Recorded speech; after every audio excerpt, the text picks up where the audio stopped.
Kenshin1913 along with Mom. And today we're cooking with Kenshin1913. And in this episode, what are we making?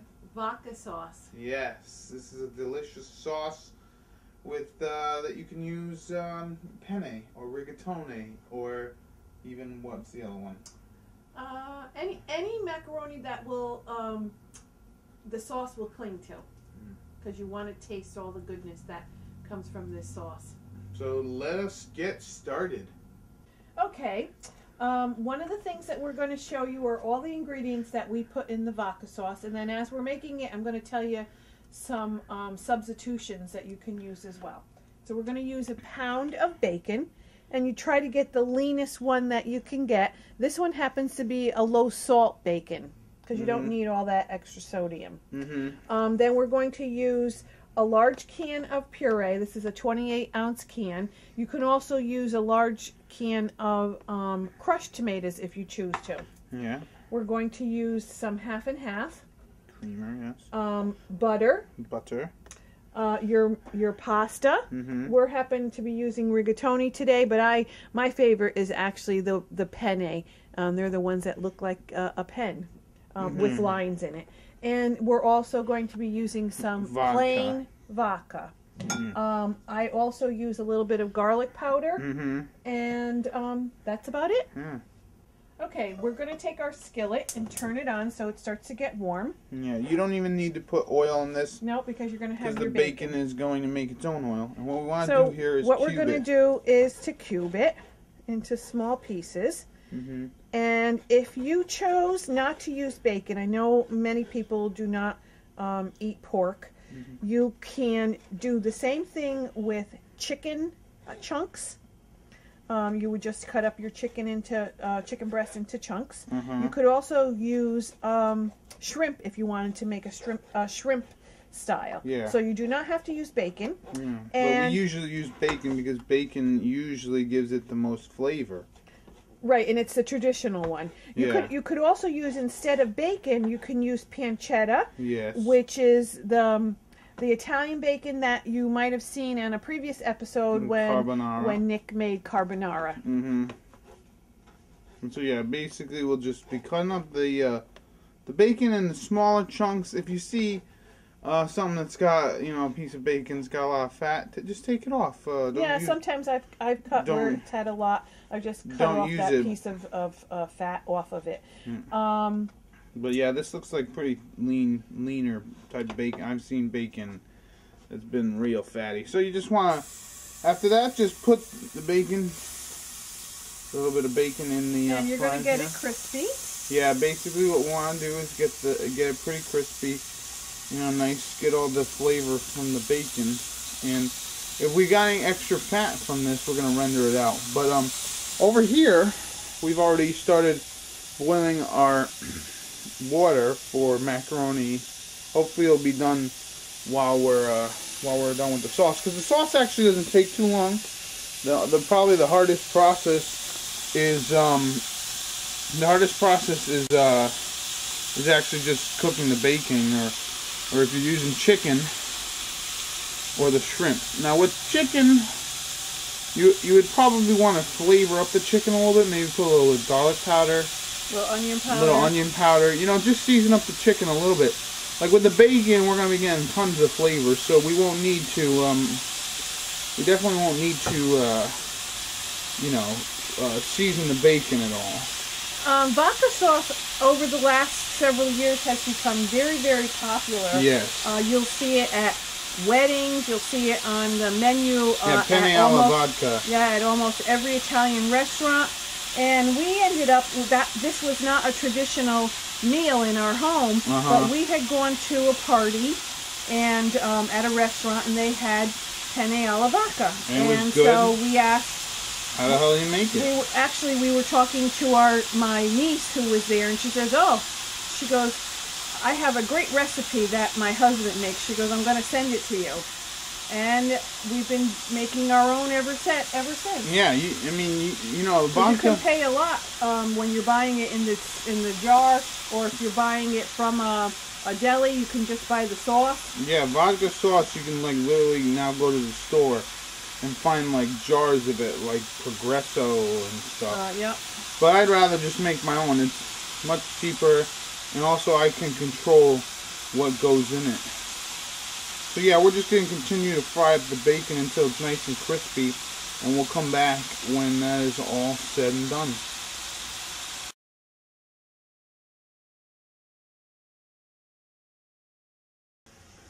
Okay, so we're back here, and we're having another cat intermission. This is the third out of our four cats. This is Tiger, and he's a big orange guy. And yeah, he loves his box over here. He hangs out in the kitchen while we cook. So yeah, that is cat intermission. Look at that. Okay, as you can see, the bacon's starting to cook, and you get a lot of fat with the bacon, as I'm sure as you know.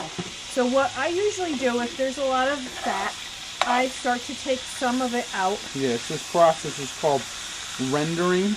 And I keep an old can around so that when I need to pour in hot oil, I have some receptacle to put it in that's not going to melt, and to get rid of that oil, and then it gets hard, and then I can throw it away in the trash. Yeah, and be very careful when you're doing this step.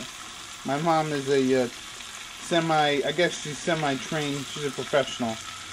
But, you know, another thing you could do with this, if you actually want to save it, you could put it in a jar and use bacon fat for flavoring and various other recipes.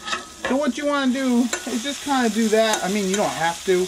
You can kind of just dump it down the sink if you want to, but it's very, very important that you turn on hot water while you're doing that and let the hot water run for a few minutes after you dump it, because you don't want to let the fat hang in your sink pipes, and then when it gets cold, it solidifies and clogs up your pipes. Yep. So you don't want that to happen. So yeah, we're just going to keep letting the bacon brown. We should be back in a few, or actually instantaneously to you guys. Okay, here we are. The bacon is all cooked. I'm going to turn the heat off, and I'm going to take this out of the bacon fat with a slotted spoon. Yeah. Because then it's going to stay on the side while we actually make our sauce. Yes. And then we will add it back in. Yes. So yeah, we're just gonna, yeah, you can make it more crispy if you want. If you're doing bacon, you can make it more crispy. Definitely, if you're using chicken, make sure it's cooked all the way. Make sure that it's cooked all the way, and you want to get that crispy, nice coating on the outside. Because as you can see on the bottom of the pan, that's going to stay there, and that's going to add to the flavor of this whole sauce. And the same thing is going to happen with the chicken. So, or the shrimp or whatever. The shrimp. So you definitely want to make sure that you get it nice and brown. So we shut off the heat. My mom is going to drain out a little bit more of the oil. You want to keep maybe actually, because we're going to add butter. Yeah, so we're taking this all out of here. We'll be right back. Okay, what we're going to do next. As you can see, my mom see that nice crusting in the pan? Empty the pan. Okay, and we're going to add 1/4 of a stick of butter. So you'll have 1 stick, you're going to do 1/4 of it. Yeah, that's probably 2 tablespoons. Some people add a little bit more. I don't think you really need it. We're going to do let this melt. We're going to put the heat on kind of low. On low. And now what you want to do is just kind of take that.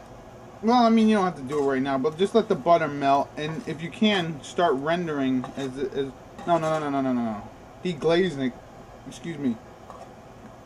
deglazing the pan with the butter, and get all the nice bits on the bottom, because that's all flavor. And yeah, again, I just want to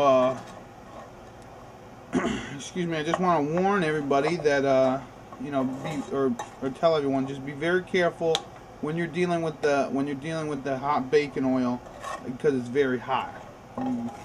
You definitely don't want to burn yourself. Yeah, and you have to watch this, because you don't want to burn your butter either. Yeah. So you're going to keep it kind of on a low, medium. And just kind of try to scrape all the bits, although we'll be able to get it pretty soon anyways. Yep, when we add the vodka sauce. Yeah, so the next thing that we're going to add is our vodka. And you don't need to use any kind of expensive vodka. Hell no. Actually, the cheapest one is the best when you're cooking. Yeah, I mean, and no one's going to use Grey Goose. I'm going to add about a cup. Cup of vodka. That's going to, the alcohol is going to cook off. Yeah. All right, so I'm going to be careful because this sometimes will start to foam up as well with a hot pan. Hear that? Oh, yeah. It's sizzling. Now, definitely with the vodka, you want to start deglazing the pan big time, getting all the bits off the bottom, because all that stuff is flavor, bacon flavor, delicious, delicious bacon flavor. And this sauce, after you cook the bacon, is pretty easy. Basically, we want to let this baby come to a simmer, kind of reduce. As you can see, by half. All the pan under here now is nice and clean. Yeah. With after having added the vodka. Yeah. And what it does is it deglazes it, and as Pete said, just adds all that flavor into the sauce. Now, sadly, I don't think you can substitute. Well, I mean, I guess you could substitute vodka with some other. No, I wouldn't. But I was gonna say, if you're trying to do this non-alcoholic, just forget it, because you need the vodka. Hence, vodka sauce. That's right. So we just want and as you can see, it's coming up to a quick simmer boil. Yeah, we just kind of want to let it reduce a little bit, cook out some of the alcohol. Because you want to eat your alcohol, not drink it. Well, at least for this recipe. And as you can see, it simmers back down. I haven't touched the heat at all. Yeah, it's looking good. Looking very delicious. And then the next thing we're going to add is our puree. Okay, so I'm going to lower this now because I don't want the puree to spit all over me. Yeah, that's a good thing.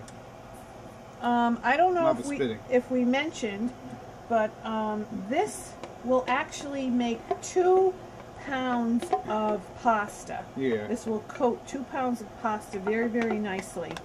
We're going to be having some left over. We're going to only be doing 1 pound. Yeah. So we can put this in the refrigerator and save it for next week. Yeah, you could like literally. Or you can freeze. You can freeze it or refrigerate it. Yep. And have it for another time. Yeah, and just gotta warm it up and throw it on some hot pasta. And so what we're doing is we are incorporating. You want to mix it very well. Get the sauce and the vodka butter mixture together, and now here really all you want to do is let it come to like a simmer boil again, and then we're gonna here's where you would want to season it with the sauce. If you're using you want to use pepper or you're gonna put in some garlic powder, right? Mm-hmm. This is the step. So yeah, you just want to keep mixing. This is all going to get incorporated together. Yeah. And usually vodka sauce, a lot of people are like, how'd you get that sauce orange? Well, actually, that's what the creamer is going to do. It's actually a cream sauce. Yeah. So what we're doing, the original recipe calls for actual cream to put in here. But we use half and half. What I was doing is trying to cut some of the calories a little bit, but still have the flavor. So I started using no fat, half and half. Same stuff that you put in your coffee. And today I don't happen to have the fat free, and we're using just regular half and half. Yeah, so or you can use cream like the original recipe calls for. Yeah, now you really have incorporated that. Let's season it up. So as you can see, it's all mixed together. Yeah, see now this is going to stay on a slow simmer for about 15-20 minutes. Okay, now we have this all incorporated. As you can see, it's all together. Nice, delicious red sauce. We're going to keep this on a medium simmer. Now we're just adding some pepper and a little bit of garlic powder. Just add pepper to taste, I guess. I mean, use as much as you want. If you like it real hot, you can even add some red pepper flakes of hot pepper in here. Now usually Now See, me and my mom have a little bit of a difference here, where I don't bother seasoning my sauce because I think the flavor and everything's already in there. I don't even bother with the. Well, I do add a little bit of pepper, but I don't really add garlic powder. I kind of just keep it a little more plain Jane. And the sauce, I mean, even if you do put this stuff in it, the sauce really speaks for itself because it's just so damn good. The garlic powder, I would say, I probably put in about a teaspoon. Yeah. But yeah, so we're going to let this baby sit and simmer for about 15 to 20 minutes. And after that, we will throw in the final, the final ingredient for this sauce. And as you're making the sauce, you should also be getting your water boiling, which it's almost there. So I'll probably start the water too, or the macaroni as well. Okay, as you can see, it's simmering a slight bubble, and I have mixed it several times. It's probably been cooking about 15 minutes. Yeah. So now we want to add what? Now we're going to add our creamer. Half and half, our creamer. Whatever. I have about a half a cup. Yeah. So we're going to go in like this. You can use regular cream if you want, whatever. We're using half and half, which is fine. And then you just want to mix it until the sauce starts turning orange.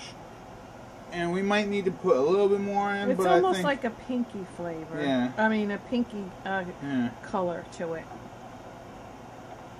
Some people like it lighter, so you can actually add a little bit more. This is just about enough. Yeah, about a half a cup. Half a cup.